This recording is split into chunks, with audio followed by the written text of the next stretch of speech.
Now, as far as I'm aware, I'm the only person in Europe and quite possibly even in the Western world talking about this subject. That doesn't put me off. I was basically the only person talking about Codex Alimentarius a few years ago, and everybody said then that what I was talking about, the Codex Alimentarius, was fantasy and it was never going to happen, and I was just painting a horrible picture. Yet here we are today. S510 has now been effectively signed off by the Senate. S510 specifically prohibits Americans from growing and consuming their own food. And that basically is a rewrite from the Iraqi constitution that was foisted upon the Iraqi government by Paul Bremner a few years ago. Article 81 of the Iraqi constitution specifically prohibits Iraqi farmers from saving their seeds. And of course they're required to buy their seeds from another well-known company called Monsanto. Right, got it in one. And of course, some of you won't be aware that Monsanto now has its own private global militia, which is available for hire, and we'll see perhaps how that has been used by BP, possibly, since this disaster occurred. But this private militia goes by a name you probably haven't come across. It goes by the name of Shay. But even if you go Google Shay, you won't find it, because Shay is spelled X-E. And if you Google X-E, it's a currency exchange website. But you've probably heard of Blackwater. Yeah, well, a little over a year or so ago, Blackwater decided it had a lot of bad press in Iraq. So they called in the PR agency and asked to have a makeover. And they came out, they emerged as Shay, X-E. Well, a few months ago, a company called Monsanto acquired a controlling share in Shay. So there you go. Monsanto has its own private global militia. So, it shouldn't come as any great surprise to all you guys here tonight. We are very rapidly rolling towards a corporatist planet. Of course, corporatism is really another word for fascism.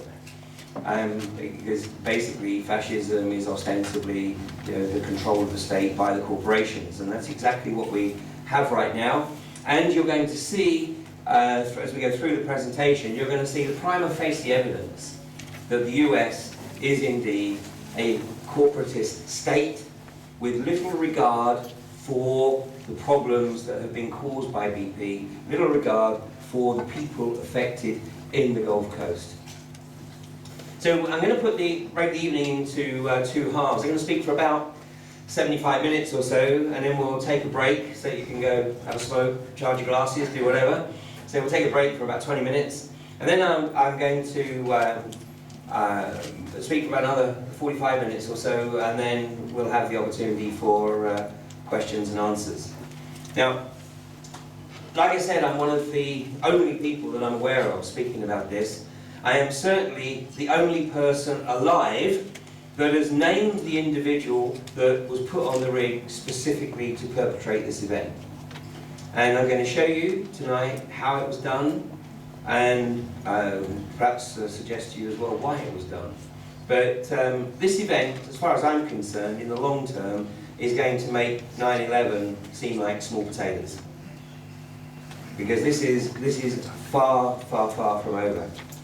Now, when it first occurred, I perhaps shouldn't have been too surprised, mainly because the day before it occurred, I put out a newsletter. I was stuck in Lisbon on my way back from Mozambique, where I'd been visiting my daughter, who works as a diving instructor down there. And a few days before I left Mozambique, we got word that the skies of Northern Europe were closed because of a volcano in Iceland. You'll remember those days, because it was probably the clearest blue skies anybody's ever seen.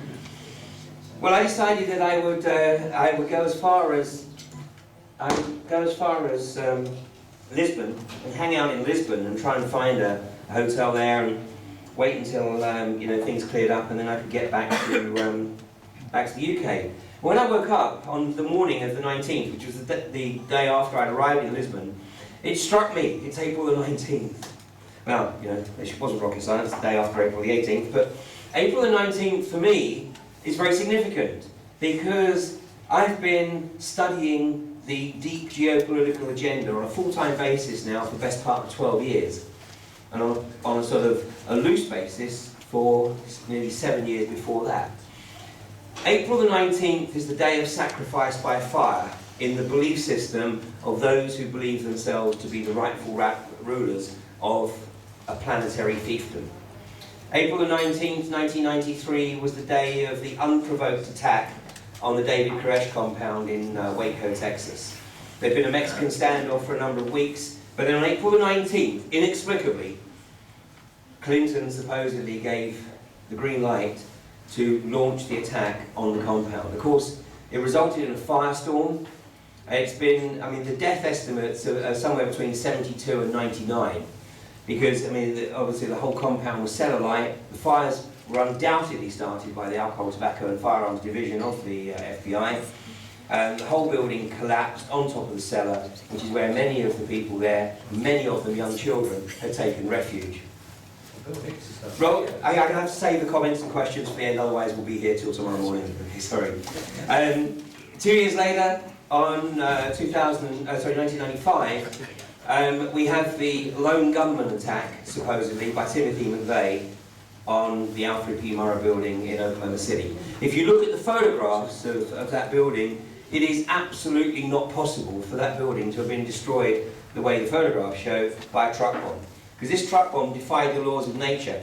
It certainly defied the laws, the known laws of explosive, because what it did was it sucked the front of the building off and then threw it over the top of the truck on the other side. When you look at the photographs, and of course, thanks to the search engines, you can still go do this.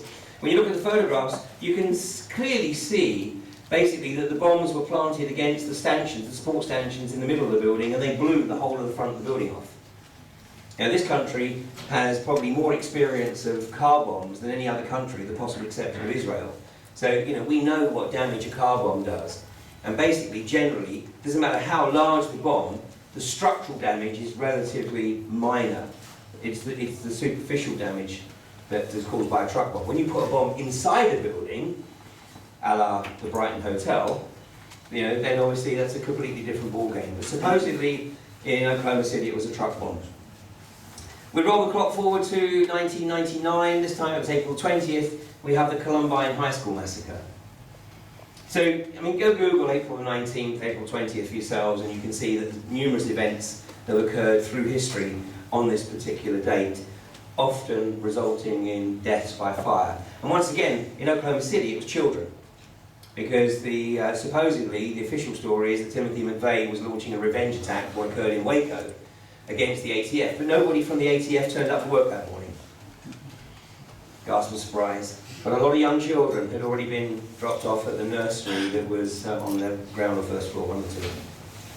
So I put out a newsletter basically saying, you know, look, yeah, maybe they're not going to launch an attack because maybe, you know, the disruption that has been caused by shutting down Northern European airspace is causing such frustration, such anger, such negative emotion, which these guys feed off, that maybe that's what they're going to settle for. But I said stay vigilant, because there is the distinct possibility that something significant is going to happen within the next 24 hours or so.